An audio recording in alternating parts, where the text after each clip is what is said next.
Olá, tudo bem? Seja bem-vindo ao Arena do Futuro de hoje. O tema é maravilhoso, prepare o seu coração. Antes de entrar no tema, eu quero lembrar você que nós temos as redes sociais aí como um canal de evangelização. E o Arena está no Twitter, @Arena do Futuro. Se você ainda não nos segue no Twitter, por favor, vá lá e passe a seguir o programa. No Facebook tem sido uma bênção, porque nós colocamos vídeos, textos, mensagens. Nesse momento, por exemplo, o nosso produtor tem colocado mensagens no Facebook e você pode acompanhar o tempo todo. Eu coloco, outras pessoas da nossa equipe também colocam vídeos, textos, imagens, mensagens, tudo isso para fortalecer a sua fé. É só você entrar facebook.com/Arena do Futuro. Também nós temos um blog que está no site da Novo Tempo. É só você entrar novotempo.com/Arena do Futuro e ali você tem mais vídeos, você tem testemunhos, textos, histórias impressionantes de pessoas que nos enviam. E assim nós conseguimos todos os dias e toda semana deixar um recado da Palavra de Deus.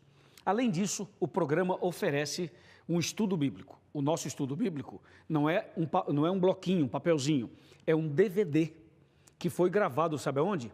Em Israel, meu amigo, na Terra Santa, nos lugares por onde Jesus andou. É verdade, no Getsemane, na tumba, no Calvário, no Mar da Galileia, no Rio Jordão, nesses lugares, na Via Dolorosa, também nas 7 cidades, ou as 7 igrejas do Apocalipse, na Turquia. Também eu fui na ilha de Patmos e ali gravamos uma parte desse DVD. Depois nós fomos a Roma, no Coliseu, ali perto do Vaticano, onde nós gravamos outros estudos bíblicos e terminamos as gravações nos Estados Unidos. Esse é um DVD riquíssimo, maravilhoso. Se você fosse pagar alguém para fazer esse DVD, ficaria caríssimo e nós aqui oferecemos gratuitamente para você. É só ligar para cá ou mandar um e-mail fazendo o seu pedido e nós o enviaremos. Será uma grande bênção para você, para a sua família e também para os seus amigos. Tá bom? Ok, agora preparemos-nos para o estudo da Palavra de Deus de hoje. O tema de hoje é maravilhoso. Dentro dessa série sobre profecias, nós queremos analisar a história do mundo em um capítulo da Bíblia. E esse capítulo é Daniel, capítulo 2. O livro de Daniel e o capítulo 2.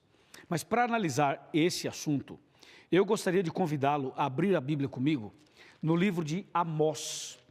Amós é um livro pequeno que fica logo depois. Você encontra Daniel, passa Oséias, passa Joel e depois de Joel você tem Amós.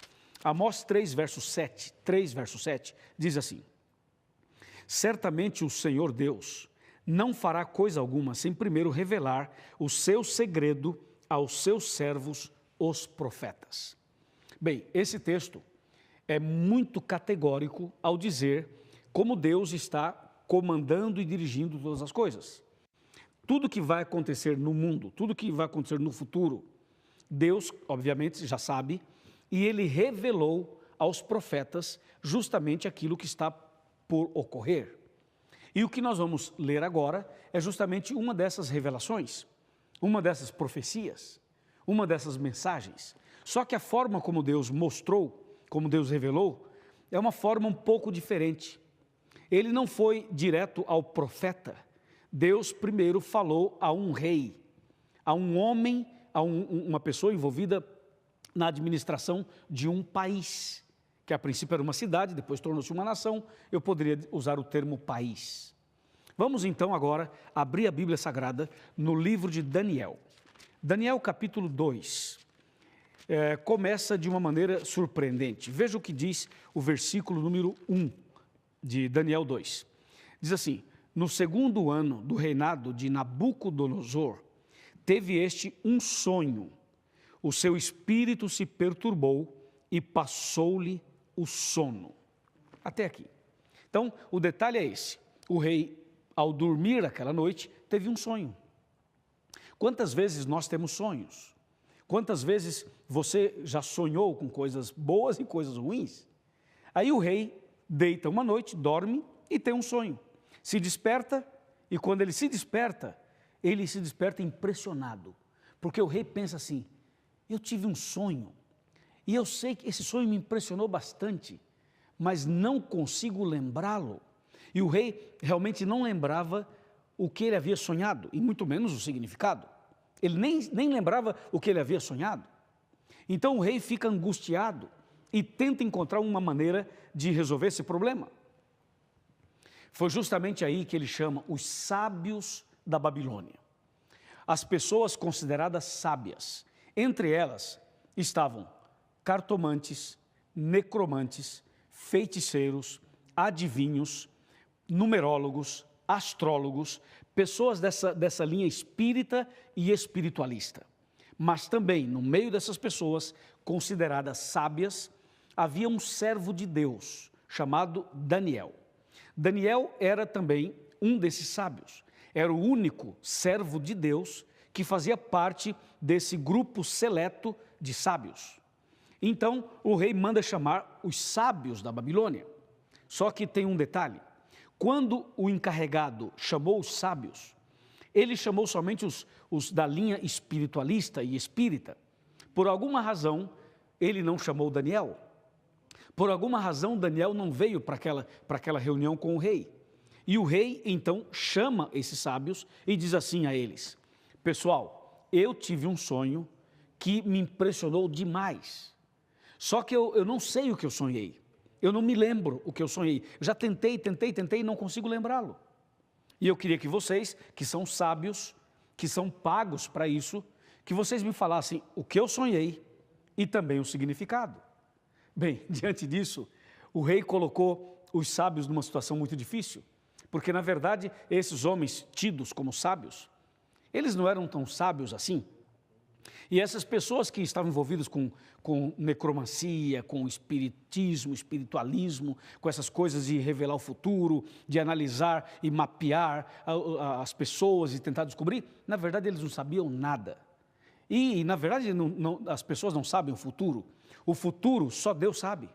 Mas as pessoas tentam dizer alguma coisa do futuro. Você sabe, todo ano, no final do ano, aparecem pessoas assim, tentando dizer o que vai acontecer no ano seguinte.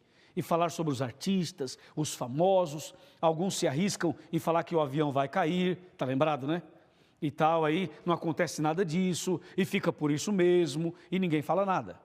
Então, esses sábios, esses homens, falaram assim para o rei: ó rei, conta-nos o sonho e daremos a interpretação. Quer dizer, eles estavam tentando dizer para o rei o seguinte: rei, nós não sabemos nada. Se você contar o sonho, a gente inventa uma interpretação. Porque é assim que as pessoas fazem. A verdade é que o rei não sabia o que havia sonhado e, consequentemente, não poderia falar nada mais, somente dizer: sonhei e não sei o que eu sonhei.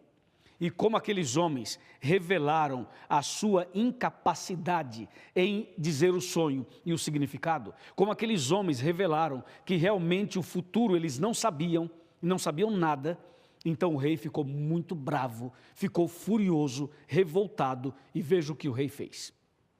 Daniel 2, verso 13. Saiu o decreto segundo o qual deviam ser mortos os sábios de Babilônia, e buscaram a Daniel e aos seus companheiros para que fossem mortos. Vejam que o rei ficou tão furioso, tão bravo, que ele manda matar os sábios de Babilônia, ele manda matar todo aquele pessoal. Só que tem uma coisa que chama a nossa atenção. Na hora que o encarregado chamou os sábios para interpretar o sonho, dizer o sonho e interpretá-lo, eles não chamaram Daniel. Mas na hora de matar os sábios, o primeiro que eles buscaram foi Daniel. Eles queriam matar então Daniel, mas Daniel não estava naquela reunião dos sábios com o rei. Então eles mandam chamar Daniel para matar Daniel. Diz o texto claramente: saiu o decreto segundo o qual deviam ser mortos os sábios, e buscaram a Daniel e aos seus companheiros para que fossem mortos. Aí Daniel falou assim: ei, peraí, vocês vão me matar por quê? Então ele contou para o Daniel por quê. Daniel não sabia. E depois de revelar a Daniel o motivo pelo qual ele seria morto, Daniel diz assim: ei, peraí, espera um pouquinho, eu quero pedir ao rei um tempo. Se o rei me der um tempo, eu vou revelar ao rei o sonho e o seu significado. Então, o encarregado leva Daniel na presença do rei. E Daniel pede um tempo. Veja o que diz o verso 16. Foi Daniel ter com o rei e lhe pediu que designasse tempo. E ele revelaria ao rei a interpretação. O verso 17 mostra que Daniel reuniu seus amigos, reuniu Ananias, Misael e Azarias, e esses 4 homens se ajoelharam e oraram a Deus e buscaram ao Senhor e suplicaram a Deus, dizendo: Senhor, o Senhor conhece o futuro, revela-nos o que o rei sonhou e o significado.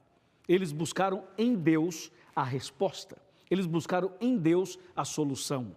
É assim que funciona a vida. Quando você estiver numa situação difícil, quando você estiver numa situação que tem que definir alguma coisa e você não sabe o que fazer, você deve se ajoelhar e buscar em Deus a sabedoria, buscar em Deus a revelação e a solução. E Deus dará com certeza.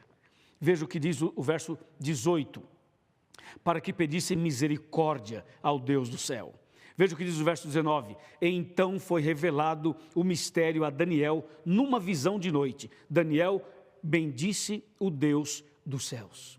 E o verso 20 diz: disse Daniel: seja bendito o nome de Deus de eternidade em eternidade, porque dele é a sabedoria e o poder. E Daniel continua orando, exaltando, glorificando a Deus por essa resposta. Ou seja, Daniel e seus amigos oraram, buscaram em Deus a resposta. Deus revelou a Daniel o sonho do rei e o significado. Então aí Daniel sai, procura o encarregado e pede para ter uma conversa com o rei. Então Daniel chega na presença do rei e a Bíblia agora começa a mostrar como foi esse encontro. Veja o que diz o verso 25. Então Arioque era o encarregado, depressa introduziu Daniel na presença do rei e lhe disse: achei um dentre os filhos dos cativos de Judá, o qual revelará ao rei a interpretação. Respondeu o rei e disse a Daniel, cujo nome era Beltsazar: podes tu fazer-me saber o que vi no sonho e a sua interpretação?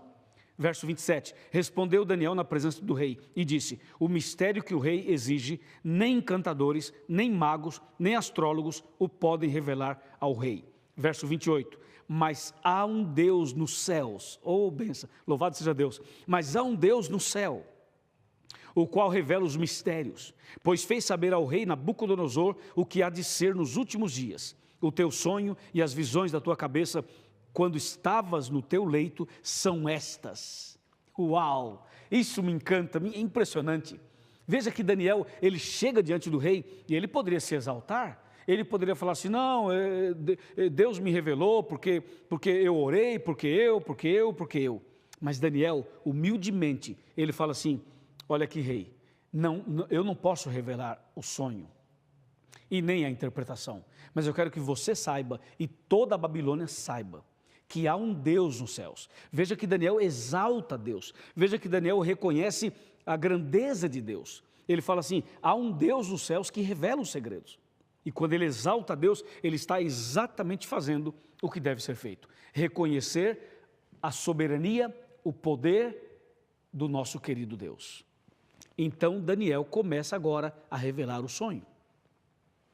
Você sabe, você já leu sobre isso, mas os versículos continuam. O verso 29 começa a revelação. Ele diz assim: estando tu, ó rei, no teu leito, surgiram-te pensamentos a respeito do que há de ser depois disto. Aquele, pois, que revela os mistérios, te revelou o que há de ser. Verso 30, e a mim me foi revelado esse mistério, não porque haja em mim mais sabedoria do que em todos os viventes, mas para que a interpretação se fizesse saber ao rei e para que entendesses as cogitações da tua mente. 31, tu, ó rei, estavas vendo, e eis aqui uma grande estátua, esta que era imensa e de extraordinário esplendor, estava em pé diante de ti, e a sua aparência era terrível. A cabeça da estátua era de ouro fino, ou de fino ouro, o peito e os braços de prata, o ventre e os quadris de bronze, as pernas de ferro e os pés em parte de ferro e em parte de barro. Quando estavas olhando, uma pedra foi cortada sem auxílio de mãos. feriu a estátua nos pés de ferro e de barro e os esmiuçou. E o texto continua dizendo que aquela pedra, ela cresceu, tornou-se uma grande montanha e encheu toda a terra. À medida que Daniel foi revelando o sonho para o rei, claro, ele foi revelando e o rei foi lembrando. Quando Daniel disse assim, você sonhou com uma estátua. O rei disse, isso, Daniel, foi isso mesmo. E Daniel diz assim, e a estátua tinha 4 partes, era ouro, prata, bronze e ferro. Ferro misturado com barro. O rei diz, foi exatamente isso que eu sonhei. Então, Daniel ia revelando e o rei ia se lembrando. E confirmava exatamente o que o rei havia sonhado. Depois Daniel diz assim, e no final aparece uma pedra que é lançada sem auxílio de mãos, e a pedra atinge a estátua lá nos pés e esmiuça toda a estátua e quebra tudo, e a pedra cresce e forma uma grande montanha e enche toda a terra. Daniel diz assim, exatamente, Daniel, foi isso que eu sonhei. Aí Daniel diz assim, rei, esse é o sonho. E agora eu vou te dar a interpretação. Veja o que diz o verso 36. Este é o sonho, e também a sua interpretação diremos ao rei. E aí Daniel começa agora a interpretar o sonho, inspirado, claro, por Deus, de acordo com a revelação de Deus. Verso 37.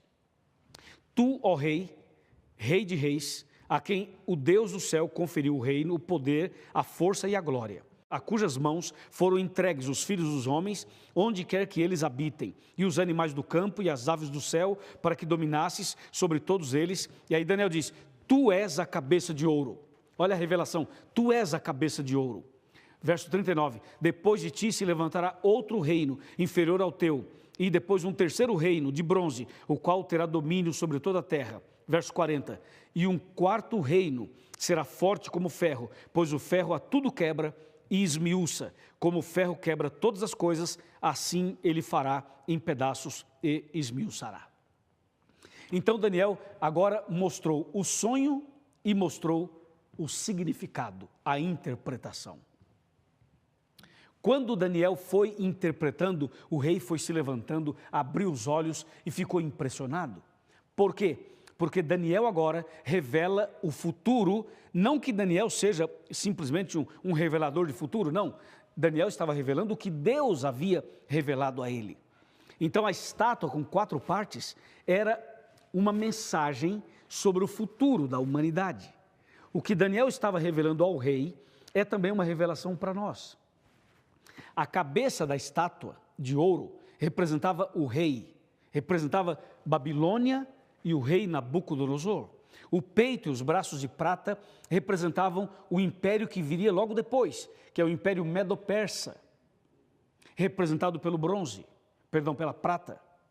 Depois, os quadris e as coxas de bronze representavam então o terceiro império mundial, que seria a Grécia, que viria depois dos medos e persas. E as pernas de ferro representam o quarto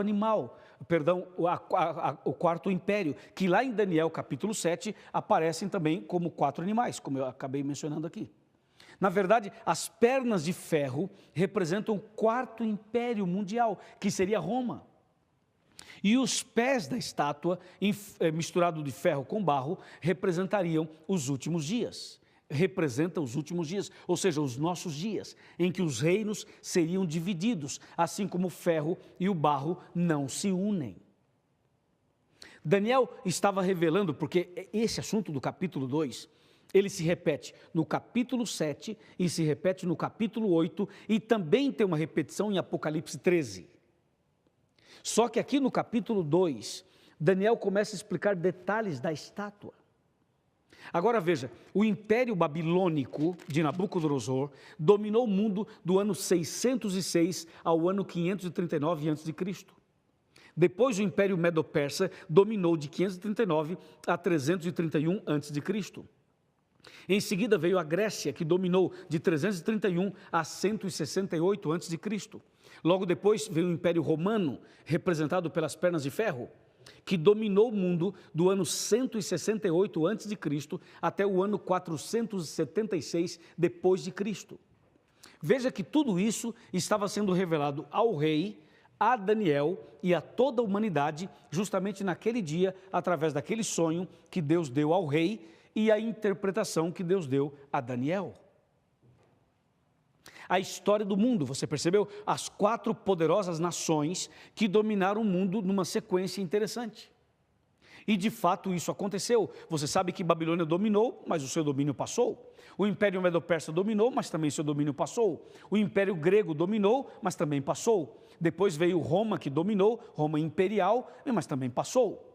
E agora estamos vivendo exatamente os pés da estátua, os dedos da estátua, que, de acordo com o Daniel 2, eram de ferro e de barro, ou seja, não se unem. São os reinos divididos que nós estamos vivendo hoje. Hoje cada país, cada nação, cada reino tem o seu governo, tem as suas leis, são todos divididos. Agora, o que chama a atenção é o lançamento da pedra. Porque, de acordo com o sonho e a interpretação, aparece uma pedra lançada sem auxílio de mãos. E essa pedra não atinge a cabeça da estátua, nem os peitos, nem o quadril, nem as pernas. Essa pedra atinge os pés da estátua e destrói toda a estátua. E a pedra cresce.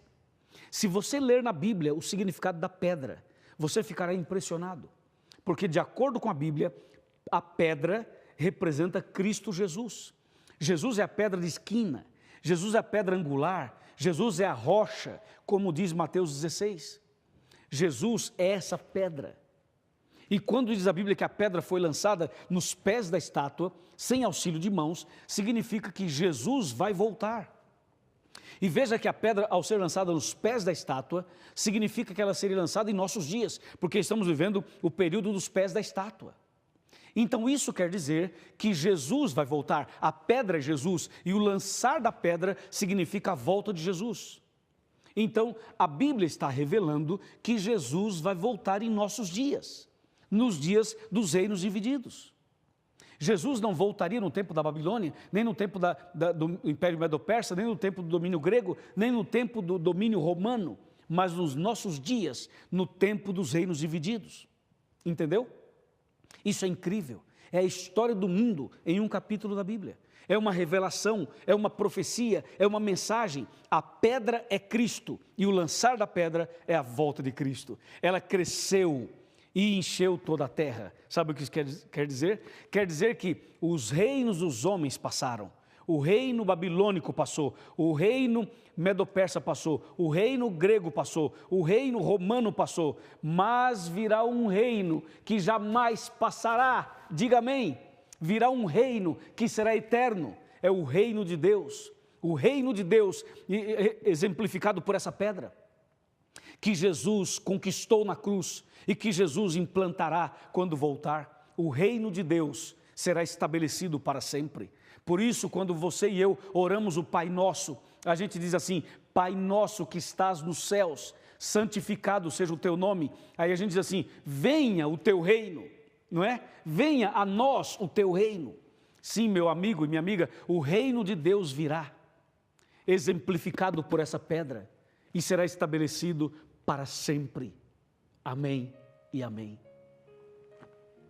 Ficou claro para você o significado de Daniel capítulo 2.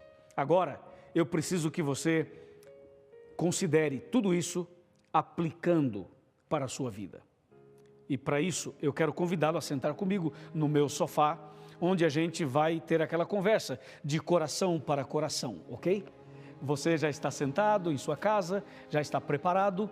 Então agora, deixa eu me ajeitar aqui e eu quero conversar com você. Por favor, vem cá. Nós somos amigos, nós somos irmãos, nós somos da mesma família. E eu sou o seu pastor. E como seu pastor, eu quero falar com você. Pode ser? Então, por favor, pega a sua cadeira, coloque mais pertinho da televisão, vem aqui mais perto. Você que está sozinho, você que está sozinha, você que está num hotel, você que está no trabalho, você que está, quem sabe até mesmo em um ônibus ou no metrô, vendo através do seu aparelho de celular. Talvez você esteja sofrendo, talvez você esteja bem, não importa. O que importa é o seguinte: Jesus ama você. E é por isso que Jesus vai voltar.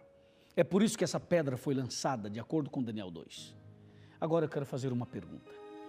O reino de Deus já está no seu coração? O reino de Deus já entrou em sua vida?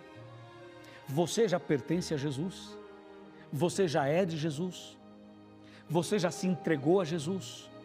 Lembre-se, em nossos dias, Jesus vai voltar. Jesus virá em nossos dias.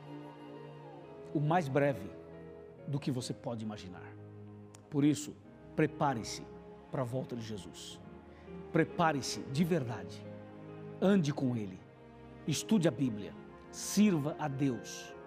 Porque em breve essa pedra será lançada. Em breve Jesus voltará. Porque a parte da cabeça da estátua já passou. Do peito e dos braços também. Do quadril também. Das pernas também.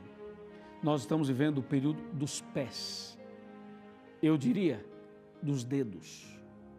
E é justamente nesse período, de acordo com a profecia, que a pedra seria lançada. Que Jesus voltaria. Oh, maravilha! Ora vem, Senhor Jesus. E se você acredita realmente nisso, se você crê na Bíblia, se você vê que tudo isso está certo, e de fato está, abra o seu coração. Não fique aí endurecido. Deixa o orgulho de lado. Deixa o orgulho de lado, rapaz. Se entregue a Jesus. Se entregue definitivamente. Ele vai mudar sua vida. E você vai se preparar para a volta de Jesus. Amém? Amém. Vamos orar? Vamos. Querido Pai Celestial, obrigado porque Jesus está voltando. Obrigado porque a profecia revela que Jesus está voltando. E essa pessoa que ora comigo tomou a decisão de se preparar para a vida eterna. Louvado seja o teu nome. Eu entrego essa pessoa e a sua família, a minha vida e a minha família também, nas tuas mãos. Em nome de Jesus. Amém.